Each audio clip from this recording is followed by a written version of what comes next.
我是个装货，下雨了，快跑啊！为了维持忧郁少女的人设，我每天都装出一副冷淡忧郁的模样。小姑娘，你没事吧？这都没事。直到我穿进了一个恐怖游戏，当我面对恐怖的诡异，吓得想要放声尖叫时，却被系统告知我的一切行为将被24小时直播。我忍住了，漫天血雨下，其他玩家躲在安全区不敢出来，而我撑着透明雨伞，穿着 JK， 戴着白色有线耳机在雨中漫步。刚刚还张着血口大盆的 BOSS 瞬间红了脸，他一脸的娇羞。我笑了，如果忧郁是一种天赋，那我一定天赋异禀。上一秒还听着伤感音乐，想象自己在东京街头漫步的我，下一秒就穿进了恐怖游戏，耳边是诡异的电子音。欢迎玩家进入 S 级副本都市怪谈，通过副本内的所有怪谈关卡即为通关，时限5天，当前玩家人数50人。阴冷潮湿的街道上，面前是一栋灰色大楼，一阵阴飕飕的凉风刮过，所有人下意识抱紧了发抖的身体，只有我面无表情，神色忧郁，因为这是我的人设，实际我的内心已经在疯狂土拨鼠尖叫了。妈妈，这里究竟是哪里啊？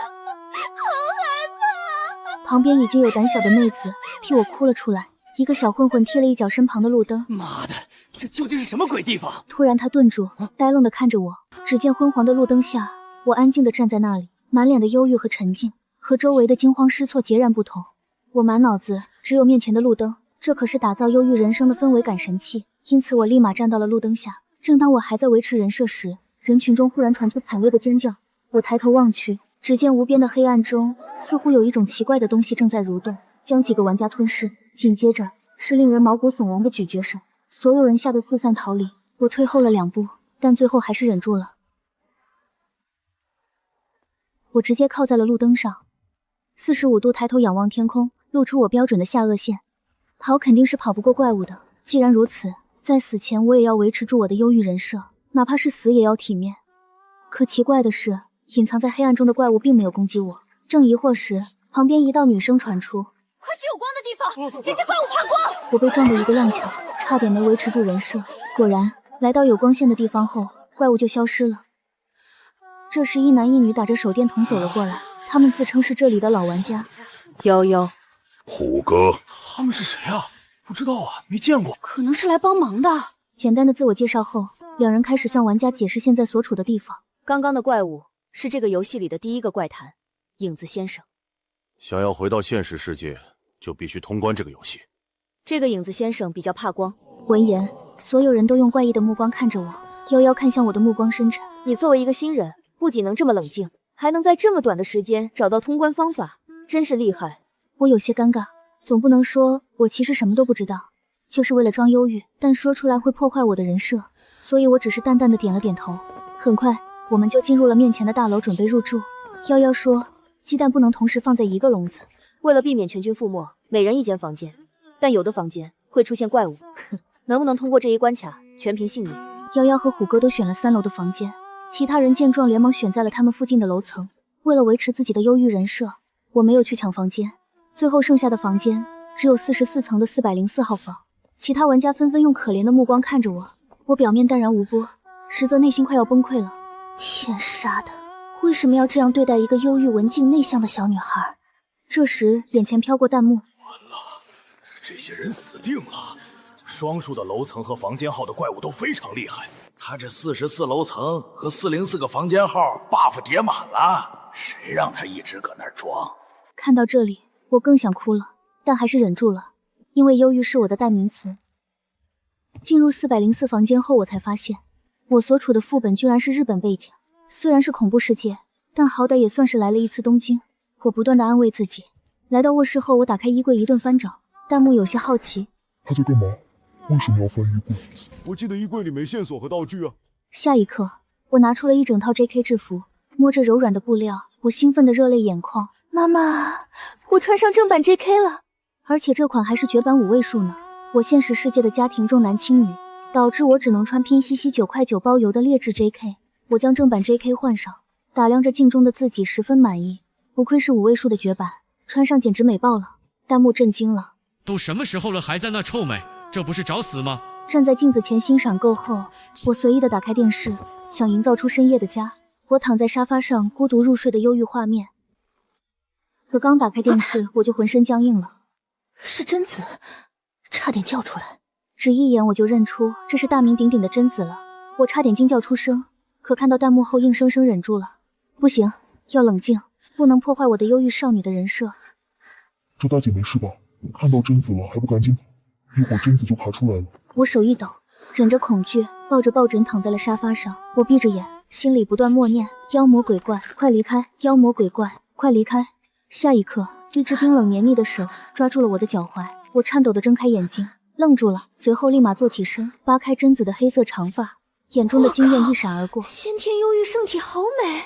我惊呼出声，贞子也愣住了，抓住我的脚，一时不知作何反应。我眼睛满是欣赏，这苍白的皮肤，这消瘦的脸，这乌黑的瞳孔和长发，还有眼下的一点淡淡的乌青，简直氛围感拉满了。唯一的缺点就是刘海很长，少了一丝被风吹起时发丝飘动的凌乱美。我心痒难耐，直接拿起一旁的剪刀，然后抓住贞子的头发，轻声哄劝：宝宝真美，但还差一个氛围感刘海。我拿着剪刀动作娴熟，3秒钟就剪了一个超级氛围感刘海。我满意的点点头，忍不住给自己鼓掌。弹幕被我这波操作给震惊了，气懵了，彻底懵了，居然看到玩家给贞子剪头发。不过说实话，这刘海剪得还挺好的，比那什么总监设计师剪得好多了，还是我98。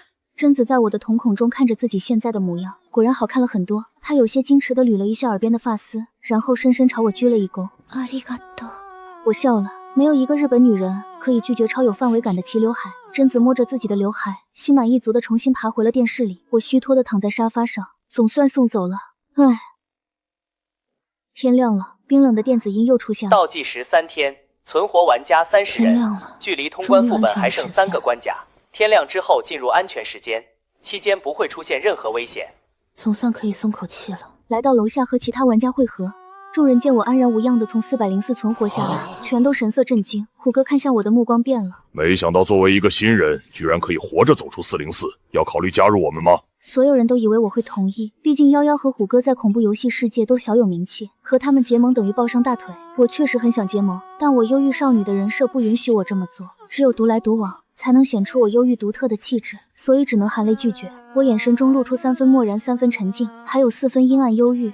谢谢，我习惯一个人。虎哥有些意外，他没想到我会拒绝。弹幕见状纷纷对我展开了嘲讽，侥幸活下来，还真拿自己当盘菜了。我看到时候遇到怪物，你要怎么哭着求爷爷告奶奶？我没有管弹幕的嘲讽，毕竟站在巅峰就要受尽无数的辱骂，我已经习惯了。突然，一个穿着围裙的肌肉男凶神恶煞的来到我的面前。喂，你究竟是怎么通关的？他一靠近我便忍不住皱起了眉，差点给我干吐了。这人似乎是个杀猪的屠户，昨天选房间时仗着自己的杀猪刀一起穿进了游戏世界，就抢夺别人的房间。我皱起眉，告诉你对我有什么好处？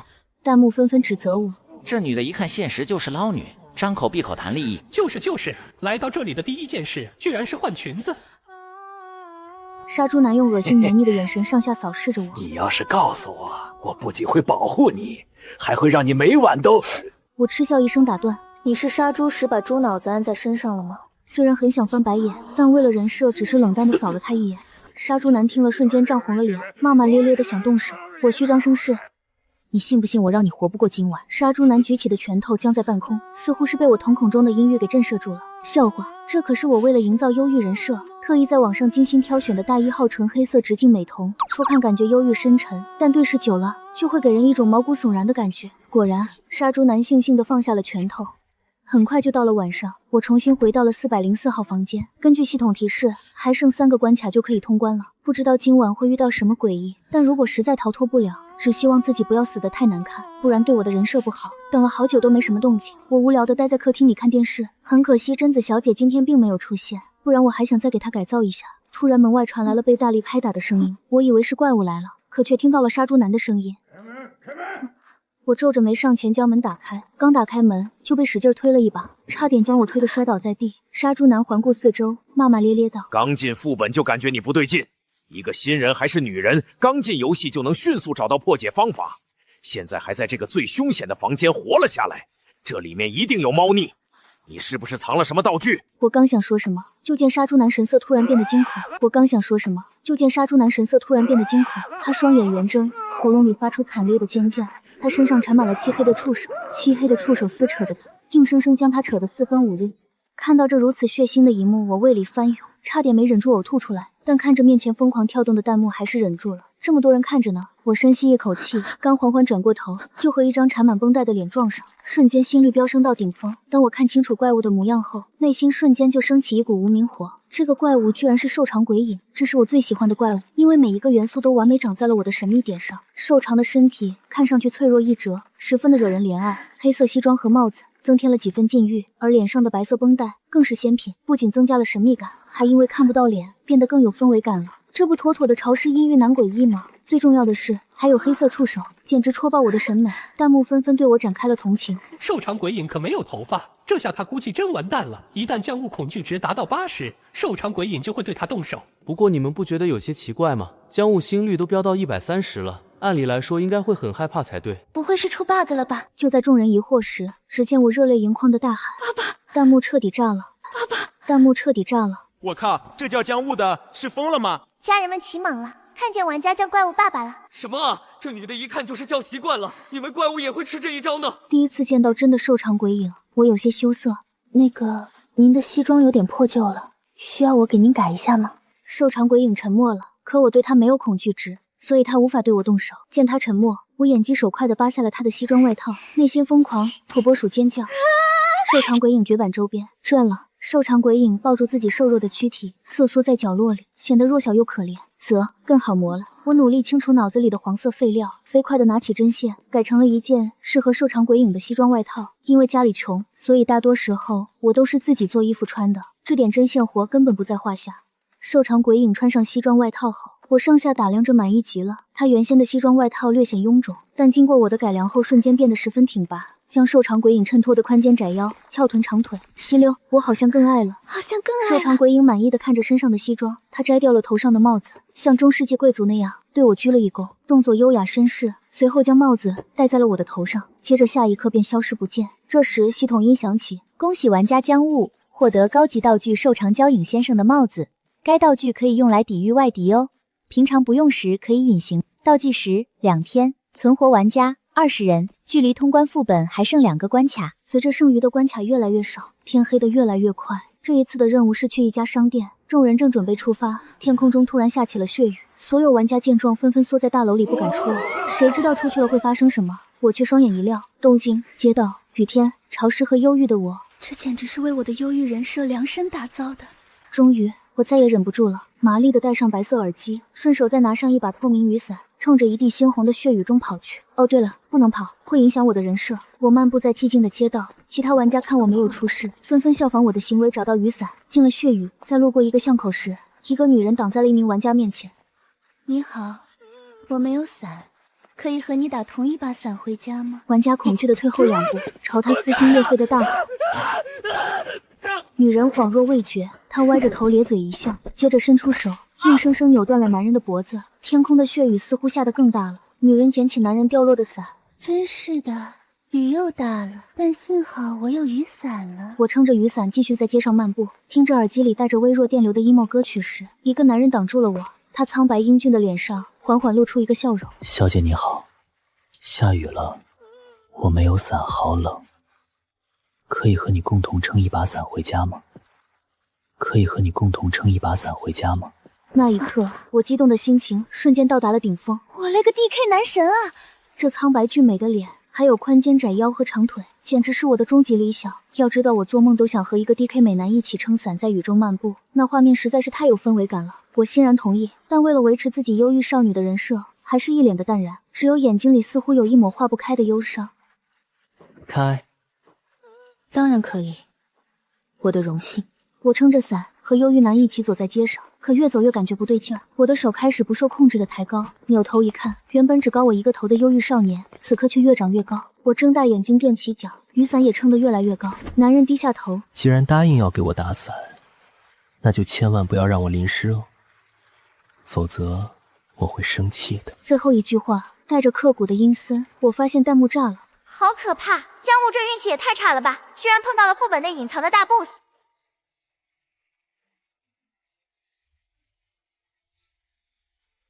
我咽了一口口水，突然想起了因为完成上一轮的任务，系统奖励给我的提示纸条。当发现不合理的情况时，请装作无事发生，千万不要让诡异觉得你发现了。他突然弯下腰，笑得散漫。你的手为什么突然举得这么高了？我脑子开始疯狂搜索应对方法，可想来想去，全是凌晨2点半发的那些 emo 文案。看着他不断长高的身体，我灵机一动，大声道：“因为被爱会长出血肉。”男人愣住，像是没想到我会这么说，弹幕又炸了。第一次见大 boss 露出这种迷茫的神情。别说大 boss 了，我也迷茫了。我趁热打铁，有一件事我一直想和你说，那就是我喜欢你。男人猛地瞪大了眼睛，身体也在这一刻停止生长，看上去有些不知所措。我看着他已经3米的身高，仰头朝他大声道：“我希望你不要再长高了，因为这样就不能再替你撑伞了，就无法和你走在一起。我很伤心。”男人瞳孔一颤，我深吸一口气，下一秒，我一把扔掉手中的雨伞，任由血雨将我淋湿，然后猛地扑进他的怀里，紧紧抱住他的腰，顺便又摸了2把结实的腹肌。我用充满感情的嗓音说道：“如果你无法停止生长，那我愿意和你一起淋雨。”这也太会聊了吧，听得我都心动了。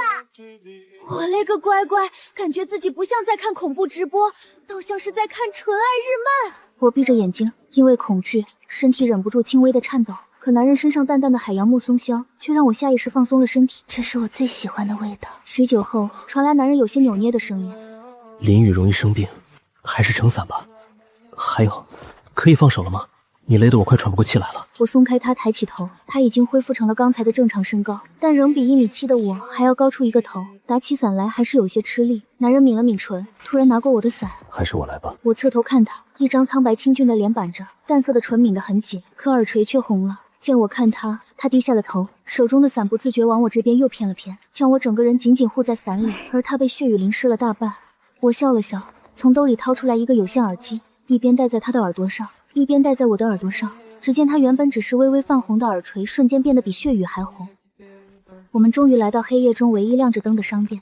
临别时，我将那把雨伞递给了他：“别淋湿了，我会伤心。下次下雨记得来接我。”弹幕仿佛要爆炸了。我是不是调错频道了？这真的是恐怖直播吗？好磕，大 boss 好纯情啊！其他玩家和诡异殊死搏斗，这两人他站在原地扭捏的不行，在我不耐烦准备收回雨伞时，却一把抢过。好，你等着我，我等着雨。这时，其他幸存玩家也陆陆续续到达，脸色惨白，看上去极为狼狈。系统音响起，倒计时1天，全部玩家15，距离通关副本还剩1个关卡。我心一惊，不愧是 S 级副本，居然这么厉害。50人，现在只剩下10人了。等待的时间因为太过无聊，我开始在商店挑选商品。想起刚刚的男人，我唇角一勾，拿了一束纯白的玫瑰。虽然不知道商店为什么会有这个东西，但我只知道这束白玫瑰和我的忧郁气质配极了。天亮之后，我又拿了一盒寿司和饮料，在便利店吃了起来。其他玩家似乎受了很大的刺激，都不敢吃。很快，夜幕再次降临，天空又下起了血雨。之前的关卡，大家都不知道会遇到什么怪物，但这次虎哥用了一个道具，是一面镜子，似乎可以知道下一个关卡是什么。他的脸色十分难看，只见镜子上突然出现4个血红大字，虽然简短，但这说明今晚所有的怪物都会出现。那难度显然是地狱级的，已经有不少新人忍不住哭了出来。我表面冷静，内心也快崩溃了。一阵阴风刮过，玻璃门突然打开，这突如其来的动静让所有人都如临大敌，死死盯着门店外。一双沾染着血液的黑色皮鞋率先进了商店。当看清那张脸时，我眼睛一亮，透明雨伞下是一张苍白俊美的脸。他无视那些玩家惊恐的目光，走到我面前，耳根泛红，有些结巴道：“我遵守承诺，来接你回家。”听到这句话，我双眼更亮了。有了他的保护，我应该可以顺利通关游戏吧。在所有人惊恐的注视下，我和他一起出了商店。男人回过头，鼻尖便触碰到一捧柔软的花瓣，散发着淡淡的清香。送我的？语气显得有些不可置信。我点了点头。为什么？男人结结巴巴地问。因为我也想和你要一个礼物。什什么？男人低下了头，不敢和我对视。你的名字？我想知道你的名字。男人有些困惑。只有这个吗？我以为你会和我要道具的。我神色认真。在我心里，道具比认识你更重。男人瞬间涨红了脸。我叫沈清河。沈清河，真好听，我非常喜欢。沈清河闻言脸更红了。雨伞下，我们的手自然下垂，手背却忽然不小心碰到了一起。沈清河一抖，脖颈染上一层绯红，慌乱的想把手往身后藏去。我直接上手拉住他的手。姐这么多年的纯爱动骂不是白看的。沈清河颤抖了一下，没有甩开，就这么任由我牵着。走到一半时，一个女人突然拦住了我们，她的嘴向两边撕裂成了一个巨大的口子，手里是一把巨大的剪刀。我一眼就认出这是裂口女，她朝我怪笑。我的嘴巴漂亮吗？我知道裂口女的故事，如果回答不漂亮，她就会生气，然后用剪刀剪烂玩家的嘴巴。可如果回答漂亮，她就会说，既然你觉得漂亮，我也要把你的嘴巴变成这样。无论哪个选项都是死局。正当我陷入两难的困境时，沈清河一把打掉了裂口女手里的剪刀。都没她漂亮。我愣住了，裂口女愣住了，弹幕愣住了，系统也愣住了。下一秒，系统发出警报！警报！警报 ！NPC 不许干扰正常游戏 ！NPC 不许干扰玩家正常游戏。沈清河神色气恼，我拦住了他。没事，我自己可以的。我将手中的那捧白色玫瑰递给他，说道：“把它插入水里，应该还可以活很久。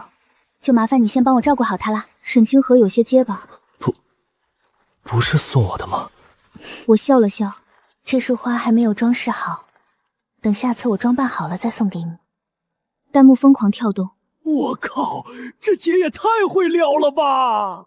一出口就是情话，看把我们大 boss 撩的。啥？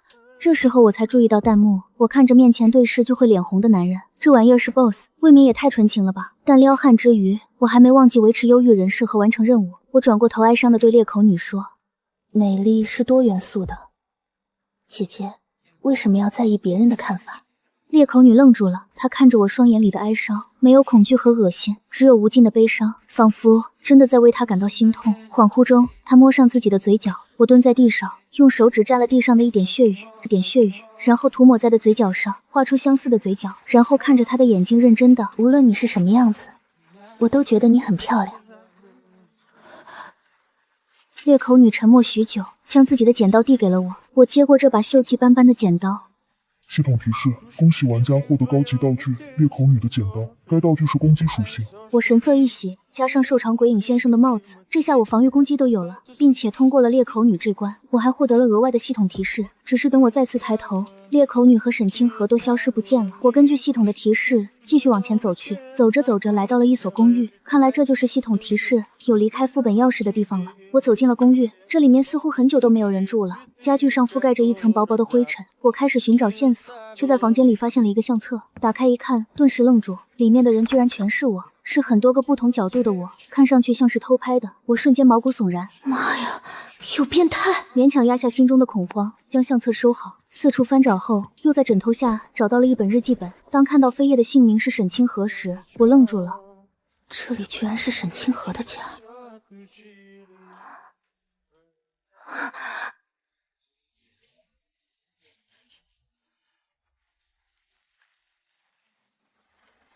我翻开日记，一页页的读着。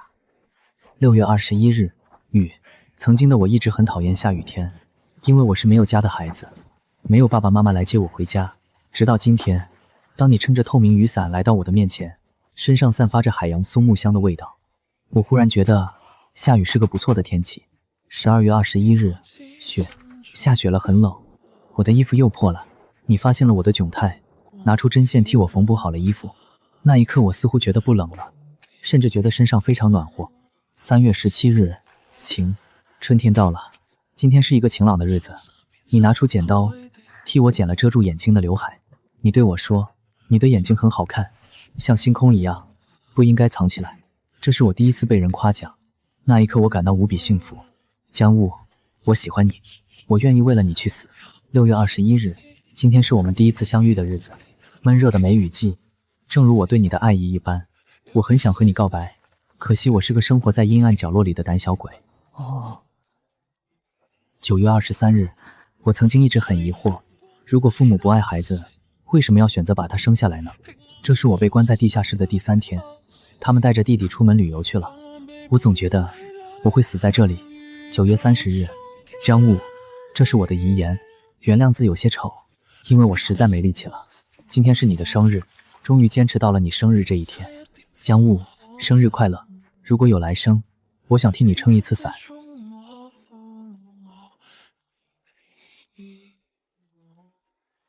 我沉默地顿在原地，手里的日记像个烫手山芋，不知道该丢掉还是拿着。从小生活在重男轻女家庭的我，在任何场合都是透明人的我，居然也一直在被默默关注。我深吸一口气，来到了公寓的地下室。如果没猜错的话，离开的钥匙应该就在这里。地下室的锁已经锈迹斑斑，看上去似乎已经过去很多年了。我拿来铁锤，将锁用力砸开，小心翼翼地推门进去。阴暗潮湿的地下室，一缕阳光透进，我看到了一副蜷缩在地上的白骨，白骨的身旁是2行血字：江雾，生日快乐，我喜欢你。我静默在原地很久，直到眼眶有些酸涩才走上前去。我蹲下身咬破自己的指尖，然后在旁边写下1行字：谢谢你的生日祝福，我收到了，我也喜欢你。身后传来脚步声，我回过头看到了站在门口的沈清河，他穿着干净的白色衬衫，怀里抱着被精心养在花瓶里的白玫瑰。沈清河面色难堪。你都知道了？我点了点头。对不起，我的喜欢是不是让你感到很恶心？我没有说话，走上前踮脚吻上他的唇。沈清河愣在原地没有动作，见他和木头一样，我有些生气。笨蛋，难道你不知道和女孩子接吻时要低头吗？下一刻，沈清河掐住我的脖颈，凶狠地吻了下来。与此同时，系统的声音在我耳边响起，这一次不再是冷冰冰的。恭喜玩家江沃获得钥匙纯白玫瑰。正迷茫时，沈清河从花瓶中拿出一支白色玫瑰递给我。还记得我们初次相遇的小巷吗？那就是你离开的门。那你怎么办？我吸了吸鼻子，突然有些想哭。沈清河笑了笑。雾，我们会再次相遇的，但不是这里，你该回去了。看着陆清河的那双眼睛，我终于想起10年前和他的经历，我嗓音艰涩。可我明明记得你当时叫陆时安。陆清河笑了笑，因为你曾经对我说过，希望我的每一天都清明和暖，所以我给自己改名沈清河了。雾，我是为了爱你而生的。离开时，我在街上遇到了夭夭和虎哥，看上去十分狼狈，可眼睛里却全是骇人的疯狂。与此同时，系统音提示当前玩家人数3，所以说现在活着的人只有我和夭夭、虎哥。我说怎么找不到你人，原来是在大 boss 的家。虎哥上下打量着我，听说你得到了2个高级道具，拿给我。我歪着头轻轻一笑，做梦。2人神色一变，夭夭掏出枪顶上我的脑门。话音刚落，夭夭猛地扣动了扳机，但我被爆头的画面并没有出现，一顶黑色帽子戴在了我的头上，我完好无损。夭夭则惨白着脸，这不可能！你怎么会有这么高级的道具？虎哥神色一变，想动手，我迅速拿出裂口女小姐给我的剪刀，对着2人咔嚓咔嚓剪了几下。随着撕心裂肺的喊叫声逐渐平息，2人就这样被我淘汰了。如果我没猜错的话，其他玩家之所以会死得这么快，并不全是因为诡异，而是因为这2人。因为我表现太过优异，系统给了我一个提示，只要玩家死得够多，就可以拿到更多的提示纸条。所以那些新手玩家是被夭夭和虎哥拿来利用找线索的。解决完2人，来到了跟沈清河初次相遇的地方。我将那朵白色玫瑰插在了巷角的缝隙中，原本阴暗狭窄的小巷顿时出现温暖的白光。我走进小巷，系统音在耳边响起：恭喜玩家江沃通关都市怪谈副本。再次睁眼，我回到了现实世界。我循着记忆来到了沈清河家。透过窗户，我看到了沈清河的家人，场面十分温馨。不，他们不是沈清河的家人，是害死他的罪犯。我要报警。没多久，警笛声响起，我和警察一起来到了地下室。再次推开地下室的门，我又看到了化作白骨的沈清河。别怕，这一次，让我带你回家。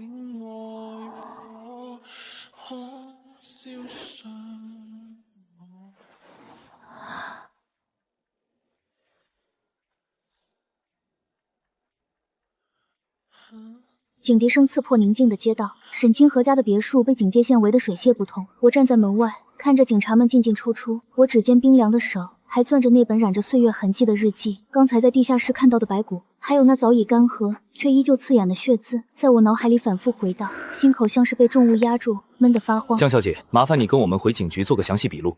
我点了点头，只是眼底深处藏着无法掩饰的波澜。坐上警车，窗外的风景飞速倒退，像极了那些被遗忘在时光里的记忆碎片。10年前那个梅雨季，我在放学路上捡到了蜷缩在巷口的少年，他穿着破旧的衣服，浑身湿透，眼神怯懦却又干净。我把自己的雨伞递给了他，别怕，雨停了就好了。我因为重男轻女的家庭，也总觉得自己像个多余的人。2个孤独的灵魂就这样有了交集。我会偷偷把攒下来的零花钱给他买面包，会在他被弟弟欺负后拿出针线帮他缝补撕破的衣服，会在他自卑的低着头时告诉他，你的眼睛很好看，像星空一样。我以为那些只是年少时不起眼的善意，却没想到竟成了支撑他走过黑暗岁月的光。警局的笔录室里灯光惨白，我一边回忆，一边缓缓诉说着10年前的往事，还有看到的日记和地下室的场景。我的声音微微颤抖，指尖用力到泛白。警方很快展开了深入调查。沈清河的家人起初还百般抵赖，声称沈清河是离家出走后失踪的，但随着法医对白骨的鉴定结果出炉，以及日记还有在地下室找到的相关等证据，他们的谎言不攻自破，他们为自己的冷漠和残忍付出了代价。走出法院的那一刻，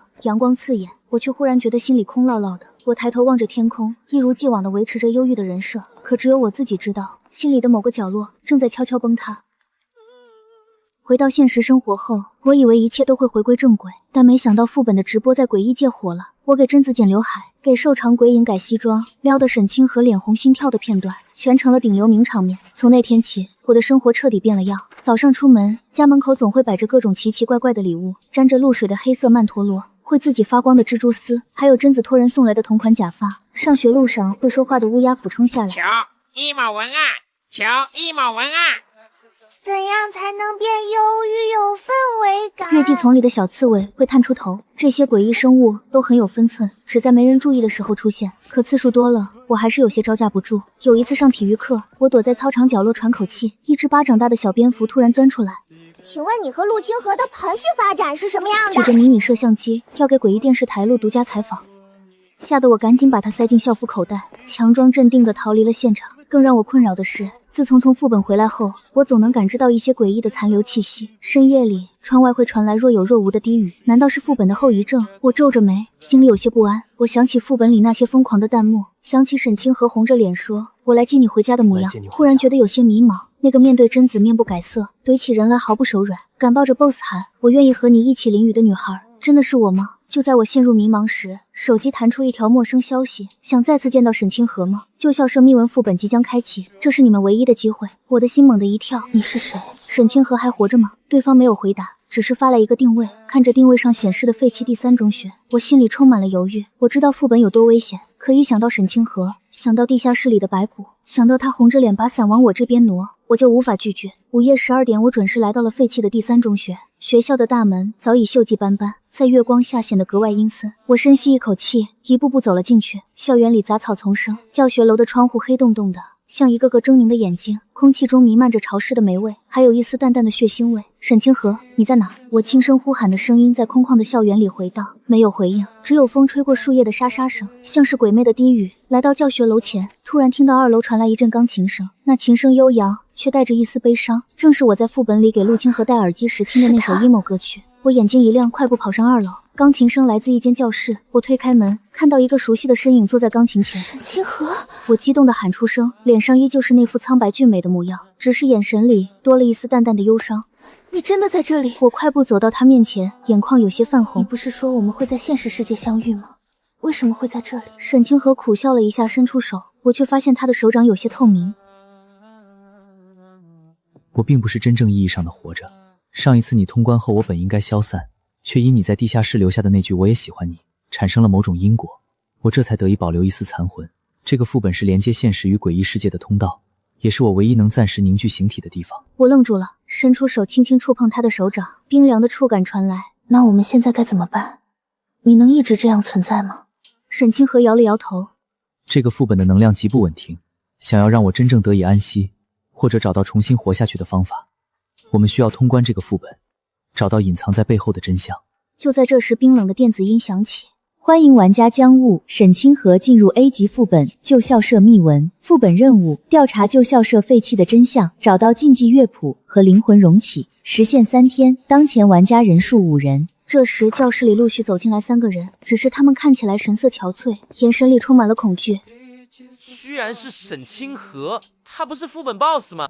管他是什么身份，这个女人和 BOSS 在一起，肯定密谋了什么来害我们的。另一个短发女生警惕地看着我，皱了皱眉，还没来得及解释，沈清河就上前一步将我护在身后。我不会伤害任何人。他的眼神冰冷。我们的目标是通关副本，找到真相。如果你们愿意合作，我可以提供帮助；如果不愿意，也请不要碍事。那3个玩家被沈清河的气势震慑住，不敢再多说什么。他们都知道，沈清河作为曾经的副本 BOSS， 肯定对副本的规则和诡异有所了解，和他合作通关的几率会大很多。那现在我们该怎么做？旧校所废弃的原因肯定和诡异有关。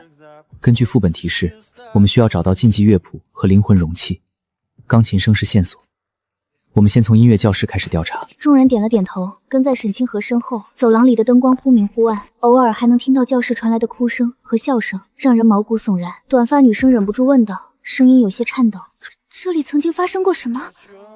传闻10几年前，这所学校的音乐老师苏婉清因为失恋在音乐相逝，她死前一直在弹奏一首自己创作的乐谱，也就是禁忌乐谱。沈清河缓缓说道。自从她死后，学校里就怪事不断，最后只能废弃。我问道，那灵魂容器是什么？苏婉清的灵魂被困在了这里，灵魂容器应该是能承载她灵魂的东西，可能是她的遗物，也可能是和她死亡相关的物品。找到这2样东西，我们就能解开旧校舍的秘密。沈清河解释道。我们来到音乐教室隔壁的办公室，这里就是我们以前的教室。我在一个抽屉里找到了一本泛黄的教案，教案的最后一页画着一个奇怪的符号，旁边写着3楼天台午夜1点。这是什么意思？戴眼镜的男生凑过来好奇地问道。可能是苏婉清留下的线索。沈清河看着那个符号，眼神凝重。我们去3楼天台看看。等待的时间总是格外漫长，众人躲在音乐教室里，不敢轻易出去。我靠在沈清河身边，感受着他身上淡淡的海洋松木香，心里的不安渐渐消散。你还记得我们第一次在副本里相遇的场景吗？我轻声问道。沈清河转过头，眼底带着温柔的笑意。当然记得，你撑着透明雨伞，穿着 JK 制服，在血雨里漫步，像一道光闯进了我黑暗的世界。那一刻，我就认出了你，是10年前那个给我雨伞和饭团的小女孩。我有些惊讶，原来你早就认出我了。在你进入都市怪团副本的那一刻，我就感受到了你的气息。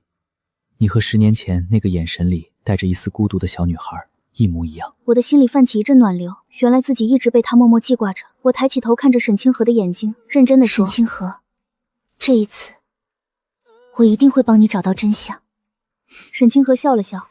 傻瓜，我更想让你平安无事。午夜1点，众人准时来到3楼天台。天台的门虚掩着，推开房门，一股浓烈的血腥味扑面而来。天台上，一个穿着白色连衣裙的女人背对着我们，她的头发很长，垂到腰际。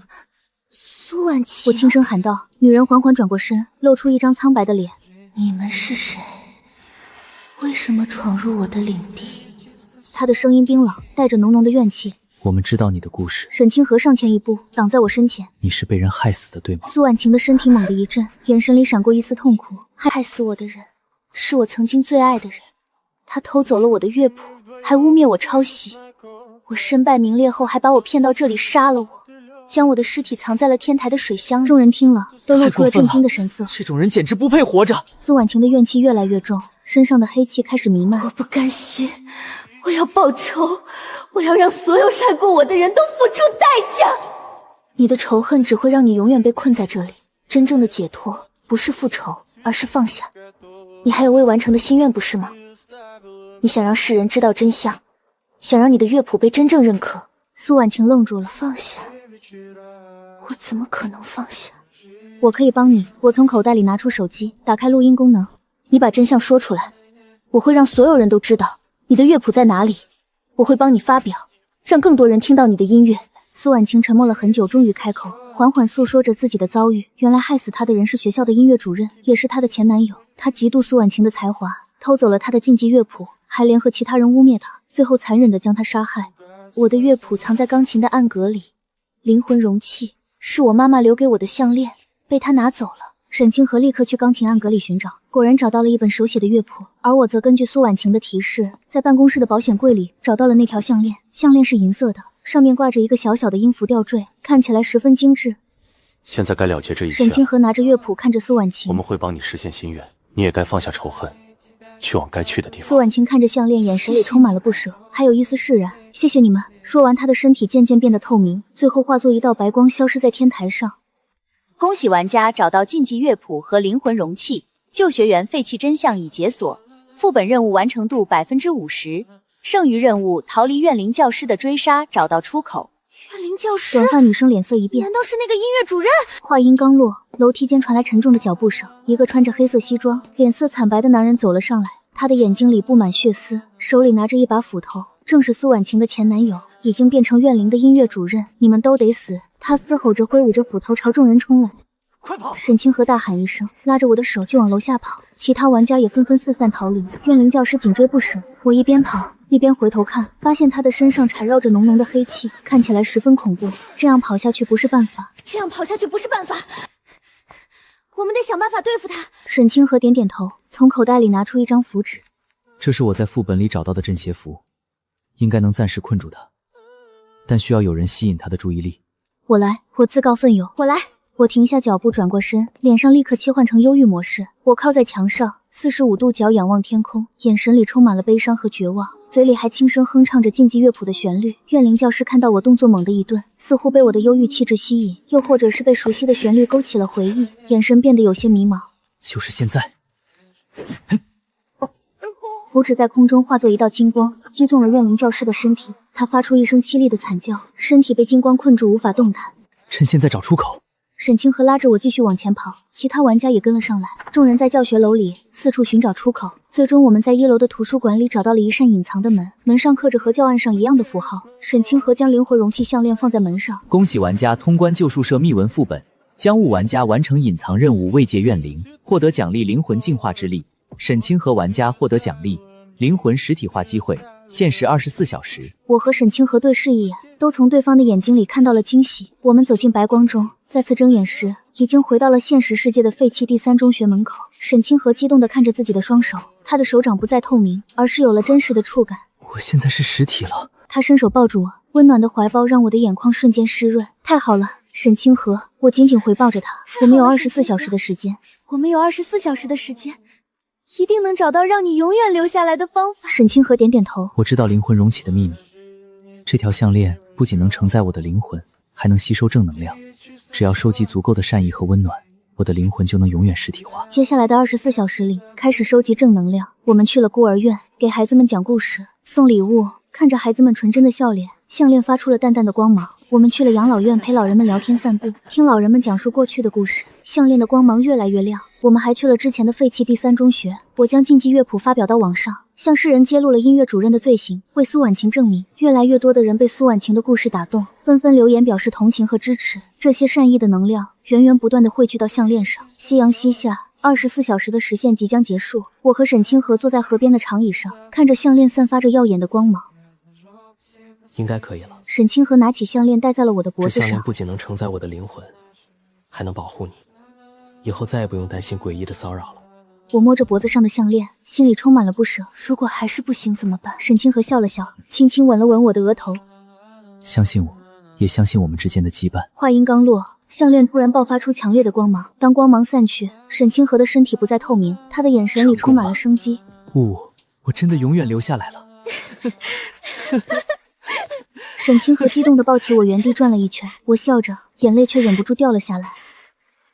我和沈清河一起过着平静而幸福的生活，偶尔我们还会收到来自副本世界的问候。瘦长鬼影会偷偷送来新的西装外套，贞子会寄来自己的照片，当然还是带着我给她剪的刘海。而那些曾经困扰我的诡异残留气息，也因为项链的保护，再也没有出现过。在一个阳光明媚的午后，我和沈清河坐在咖啡馆里，我看着窗外，嘴角带着淡淡的微笑。沈清河，你说我们以后还会遇到副本吗？沈清河握住我的手，眼神温柔。不管遇到什么，我都会陪在你身边。